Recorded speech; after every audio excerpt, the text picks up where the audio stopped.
नमस्कार, दिन भर की बड़ी खबरों में आपका स्वागत है। मैं हूं आंचल।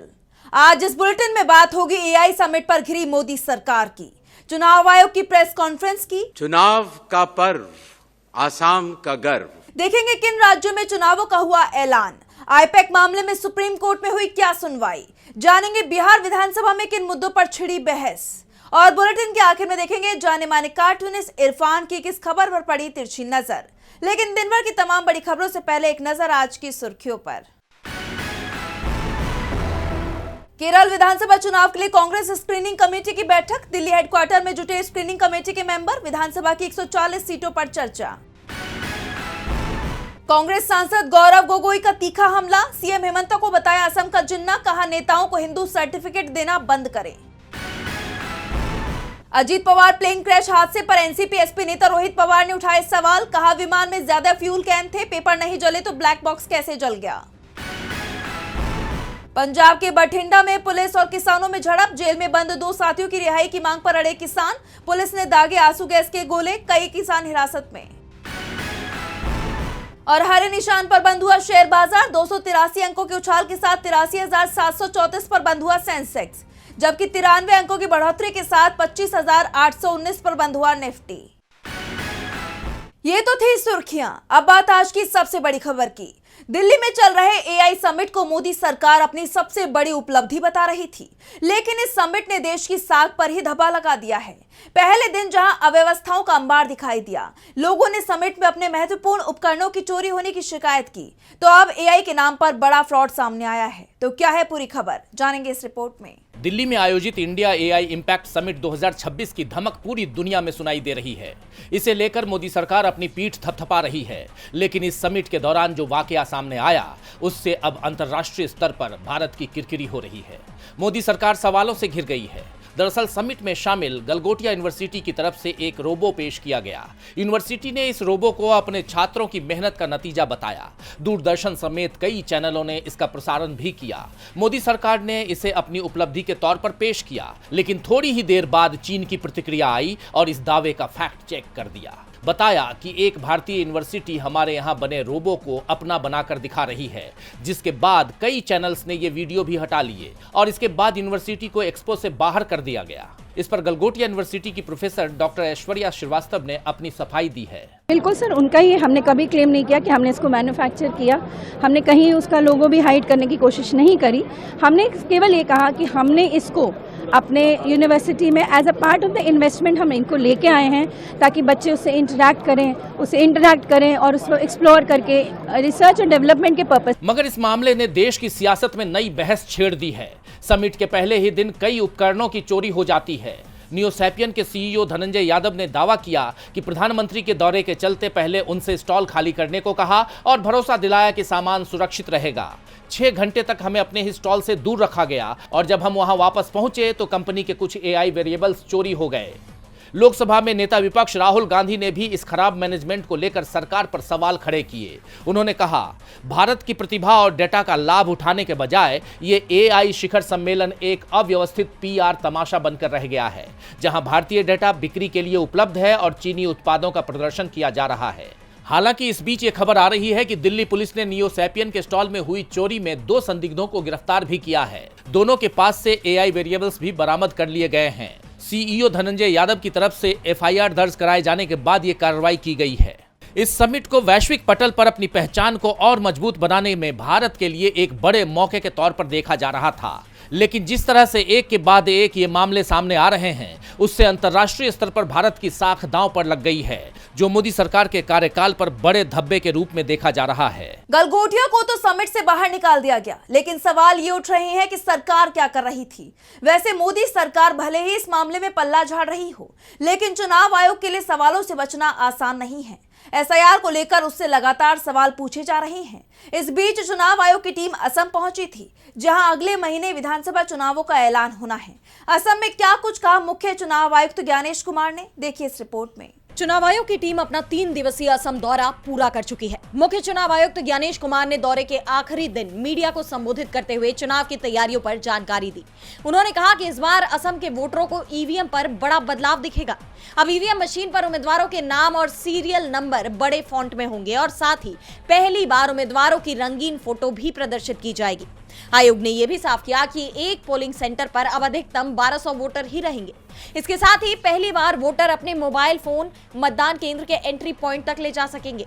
वोटर लिस्ट को लेकर मुख्य चुनाव आयुक्त ने कहा कि लोकतंत्र के लिए शुद्ध वोटर लिस्ट जरूरी है।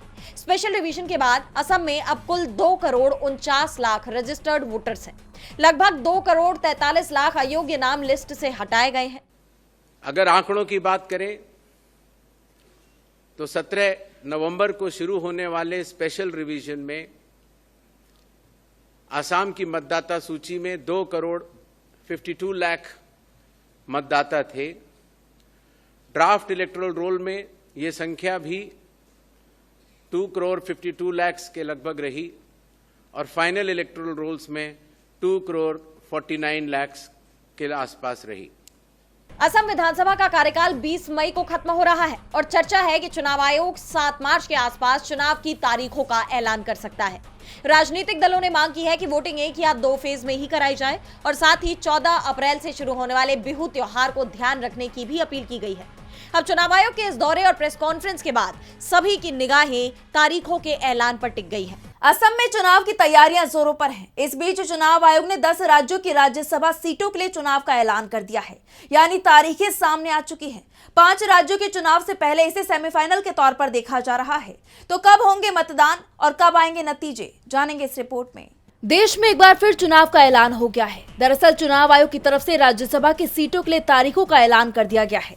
10 राज्यों की 37 खाली सीटों पर 16 मार्च को मतदान किया जाएगा और ये सीटें महाराष्ट्र, पश्चिम बंगाल, तमिलनाडु, ओडिशा, हरियाणा समेत दूसरे राज्यों की हैं जो खाली हो रही हैं। इनमें सबसे ज्यादा 7 सीटें महाराष्ट्र की खाली हो रही हैं। वहीं तमिलनाडु की 6 सीटें, बंगाल से खाली हो रही 5 सीटों पर भी मतदान होना है। बता दें कि कई दिग्गज नेताओं का कार्यकाल पूरा हो रहा है, जिनमें शरद पवार, प्रियंका चतुर्वेदी, राज्यसभा के उपसभापति हरिवंश समेत कई दूसरे नेता भी हैं, जिसको देखते हुए चुनावों का ऐलान किया गया है। चुनाव आयोग की तरफ से बताया गया है 10 राज्यों की 37 राज्यसभा सीटों के लिए चुनाव 16 मार्च को होंगे। अप्रैल महीने की अलग अलग तारीखों पर कई सांसदों का कार्यकाल खत्म हो रहा है। 37 सीटों के लिए 26 फरवरी को नोटिफिकेशन जारी होगा। 5 मार्च नामांकन भरने की आखिरी तारीख होगी। 9 मार्च तक कैंडिडेट अपना नामांकन वापस ले सकते हैं। 16 मार्च को सुबह 9 से 4 बजे के बीच में वोटिंग होगी और उसी दिन शाम को 5 बजे से वोटों की गिनती शुरू होगी। ऐसे में कई सांसदों के भविष्य पर सवालिया निशान है।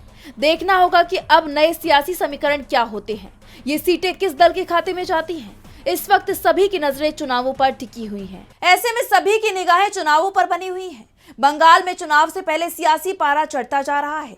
आईपैक मामले में सुप्रीम कोर्ट में सुनवाई हुई। इस दौरान ईडी ने कोर्ट में हलफनामा दाखिल किया और बंगाल सरकार पर कई आरोप भी लगाए। वहीं ममता सरकार की तरफ से भी दलीलें पेश की गई। तो क्या कुछ हुआ कोर्ट में, देखिए इस रिपोर्ट में। पश्चिम बंगाल में पॉलिटिकल कंसल्टेंसी आईपैक के दफ्तर पर हुई ईडी की छापेमारी से जुड़ी याचिका पर सुप्रीम कोर्ट में अहम सुनवाई हुई। इस दौरान ममता सरकार ने अपनी दलीलें पेश करते हुए मोदी सरकार पर गंभीर आरोप लगाए। उनकी तरफ से पेश वकील सिद्धार्थ लूथरा ने कहा कि केंद्र सरकार ईडी का उन राज्यों में हथियार के तौर पर इस्तेमाल कर रहा है जहां विपक्ष की सरकार है। इस पर ईडी की तरफ से पेश additional solicitor general S V Raju ने उल्टे राज्य सरकार पर ही आरोप मढ़ दिए। उन्होंने कहा कि नहीं, एजेंसी को हथियारबंद नहीं किया गया है, बल्कि एजेंसी को ही आतंकित किया गया है। उन्होंने ममता सरकार पर ईडी के अधिकारियों को डराने धमकाने के आरोप लगाए। तीखी बहस के बीच कोर्ट ने दोनों पक्षों से कहा कि किसका हथियार के रूप में इस्तेमाल किया जा रहा है और किसे धमकाया जा रहा है, ये हम तय करेंगे। दरअसल ईडी का आरोप है कि 8 जनवरी को कोलकाता में आईपैक के दफ्तर और उसके निदेशक प्रतीक जैन के आवास पर छापेमारी के दौरान सीएम ममता बनर्जी ने जांच में बाधा डाली। आईपैक दफ्तर में घुसकर जरूरी डॉक्यूमेंट्स और इलेक्ट्रॉनिक सामग्री वो अपने साथ ले गई। आप जानते हैं कि आईपैक ममता बनर्जी की पार्टी टीएमसी का चुनावी कैंपेन तैयार करती है। ऐसे में चुनावी तैयारियों के बीच ईडी की इस छापेमारी पर सीएम ममता बनर्जी ने सवाल उठाए हैं।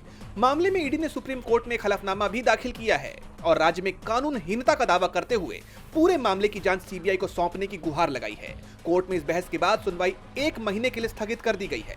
अब इस याचिका पर अगली सुनवाई 18 मार्च को होगी। आईपैक मामले में सुप्रीम कोर्ट में दलीलें दी गई तो बिहार विधानमंडल में जबरदस्त बहस देखी गई। विपक्ष के सवालों ने एनडीए सरकार की नींद उड़ा दी है। कांग्रेस ने तो एनडीए विधायकों के डीएनए टेस्ट तक की बात कह दी है और अब विपक्षी नहीं, गठबंधन सहयोगी भी सरकार पर सवाल उठा रही हैं, जिसके बाद एनडीए गठबंधन में अंदरूनी खींचतान की चर्चा शुरू हो गई है। तो कैसे सदन में घिरी एनडीए सरकार, जानने के लिए देखिए ये रिपोर्ट। बिहार विधानमंडल का बजट सत्र हर बीतते दिन के साथ बहुत दिलचस्प होता नजर आ रहा है। विपक्ष ने राज्य की एनडीए सरकार के खिलाफ सवालों की बौछार कर दी है। खासतौर पर शराबबंदी कानून को लेकर सरकार बुरी तरह घिर गई, जब विपक्ष के साथ ही एनडीए के सहयोगियों ने भी इस कानून की समीक्षा की मांग कर दी। उपेंद्र कुशवाहा की पार्टी राष्ट्रीय लोक मोर्चा यानी आरएलएम के विधायक माधव आनंद ने इस कानून के फायदे और नुकसान का आकलन करने की बात कही, जिसके बाद इस पर बहस तेज हो गई। भाकपा माले के विधायक संदीप सौरभ ने इसे पूरी तरह फ्लॉप पॉलिसी करार देते हुए कहा कि इसका सबसे ज्यादा खामियाजा गरीब तबके, मुसहर, दलित, पिछड़ा और अति पिछड़ा समाज को भुगतना पड़ रहा है। वहीं कांग्रेस विधायक अभिषेक रंजन ने सरकार को चुनौती ही दे दी। उन्होंने कहा कि अगर सदन में बैठने वाले सभी सदस्यों का डीएनए या ब्लड टेस्ट करा दिया जाए तो शराबबंदी की सच्चाई खुद ब खुद सामने आ जाएगी और इस कानून की पोल खुल जाएगी। इस दौरान मंत्री अशोक चौधरी की आरजेडी एमएलसी सुनील कुमार सिंह के साथ बहस हो गई और दोनों नेताओं के बीच व्यक्तिगत जीवन पर बयानबाजी शुरू हो गई। सुनील सिंह ने मंत्री से कहा कि नकली डिग्री कैसे मिलती है ये पता है। इस पर अशोक चौधरी ने भी चुनौती देते हुए कहा कि नकली डिग्री साबित करे, नहीं तो इस्तीफा दे। इसके अलावा सदन में यूजीसी कानून से लेकर 65% आरक्षण तक बिहार सरकार की तमाम नीतियों पर चर्चा हुई। विपक्ष ने जहां विधानसभा के वेल में जाकर 65% आरक्षण के फैसले को संविधान की 9वीं सूची में शामिल करने की मांग पर प्रदर्शन किया, लोक जनशक्ति पार्टी के संस्थापक रामविलास पासवान को बेचारा कहे जाने के मुद्दे को पार्टी विधायक राजू तिवारी ने सदन में एक बार फिर उठाया। उन्होंने आरजेडी विधायकों से माफी मांगने की मांग की, यानी बिहार विधानमंडल में जबरदस्त बहस छिड़ी रही और विपक्ष नीतीश सरकार पर हावी नजर आया। बिहार की एनडीए सरकार में टकराव दिखाई दे रहा है तो महाराष्ट्र की एनडीए सरकार भी संकट में दिख रही है। राज्य में जारी सियासी उठापटक के बीच फडणवीस सरकार ने एक बड़ा फैसला किया है। महाराष्ट्र सरकार ने मुसलमानों को बड़ा झटका देते हुए आरक्षण से जुड़ा पुराना फैसला रद्द कर दिया है, जिससे बवाल मच गया है। तो क्या है पूरी खबर, जानेंगे इस रिपोर्ट में। महाराष्ट्र की महायुति सरकार के फैसले ने राजनीति में बड़ा विवाद खड़ा कर दिया है। महायुति सरकार ने बड़ा कदम उठाते हुए नौकरियों और शिक्षा में मुस्लिम समुदाय के लोगों को दिए जाने वाले 5% आरक्षण को खत्म कर दिया है। हाल ही में सरकार ने इसके लिए नया शासन निर्णय यानी जीआर जारी किया, जिसके तहत 2014 में शुरू हुई इस आरक्षण प्रक्रिया को पूरी तरह से खत्म करने का ऐलान किया गया है। अब इस श्रेणी के छात्रों को कॉलेजों व अन्य शैक्षणिक संस्थानों में 5% आरक्षण नहीं मिलेगा। न ही इस श्रेणी में नई जाति प्रमाण पत्र या वैधता प्रमाण पत्र जारी किए जाएंगे। सरकार के इस फैसले को मुसलमानों के लिए बड़े झटके के तौर पर देखा जा रहा है। सरकार के इस कदम से राज्य में बवाल मच गया है। विपक्ष इसका विरोध कर रहा है क्योंकि इससे मुसलमान युवाओं के सामने एक बड़ी परेशानी खड़ी हो सकती है। इस फैसले के बाद कांग्रेस नेता वर्षा गायकवाड़ ने सरकार पर निशाना साधा और उन्होंने सरकार से सवाल किया कि जब हाईकोर्ट ने शिक्षा में 5% आरक्षण को मंजूरी दी थी तो सरकार ने इसे लागू क्यों नहीं किया। सबका साथ सबका विकास का नारा देने वाली सरकार पिछड़े वर्गों के हक को क्यों खत्म कर रही है। यानी विपक्ष ने सरकार के फैसले पर सवाल खड़े कर दिए हैं। सरकार के इस कदम ने आरक्षण के मुद्दे पर बहस छेड़ दी है। माना जा रहा है कि सरकार के इस फैसले के खिलाफ आने वाले वक्त में विपक्ष प्रदर्शन कर सकता है, जिससे सरकार की परेशानी बढ़नी तय है। अब सीएम फडणवीस इस संकट से कैसे निपटते हैं, ये देखना होगा। महाराष्ट्र में आंदोलन की आहट सुनाई दे रही है तो दक्षिण की यूनिवर्सिटी में भी एक नया मोर्चा खुल गया है। आंध्र यूनिवर्सिटी में देर रात झड़प की खबर सामने आई और इसके पीछे वजह बताया गया आरएसएस के मार्च को, जो कैंपस में निकाला गया। मामला इतना बढ़ गया कि ये पुलिस तक पहुंच गया। इससे यूनिवर्सिटी परिसर सहित प्रदेश भर की राजनीति गर्मा गई है।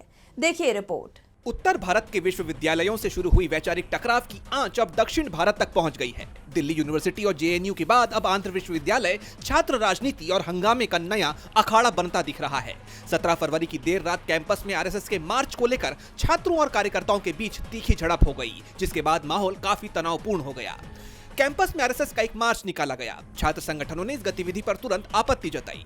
छात्रों का सवाल था कि शैक्षणिक संस्थान के अंदर इस तरह के मार्च की इजाजत आखिर कैसे दे दी गई।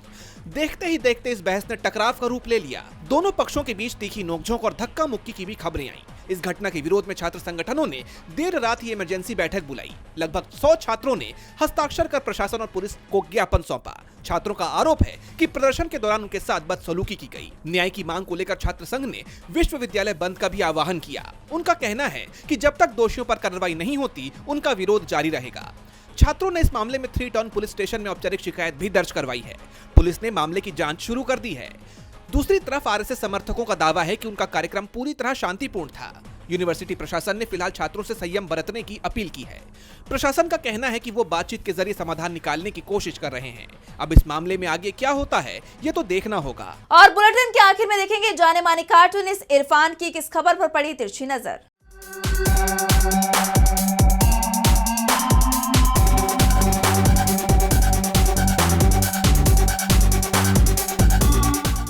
दिल्ली में देश का एक बड़ा एआई समिट हुआ, जिसमें बहुत सारे लोगों को तो खूब प्रचार मिला, जिनका उद्देश्य ही प्रचार लेना था, लेकिन कई लोगों को उससे बहुत बड़ी निराशा हुई।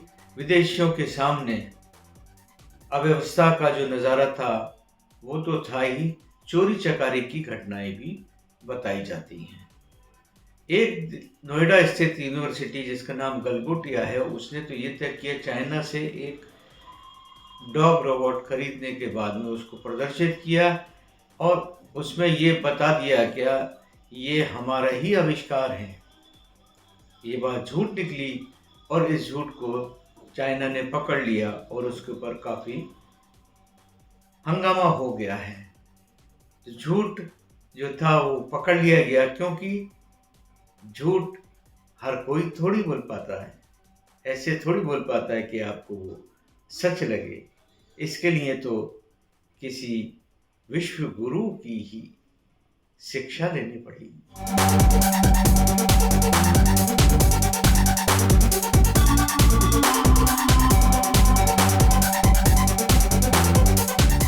बहुत बहुत शुक्रिया इरफान जी। तो आज इस बुलेटिन में बस इतना ही। आप देखते रहिए DV लाइव। नमस्कार।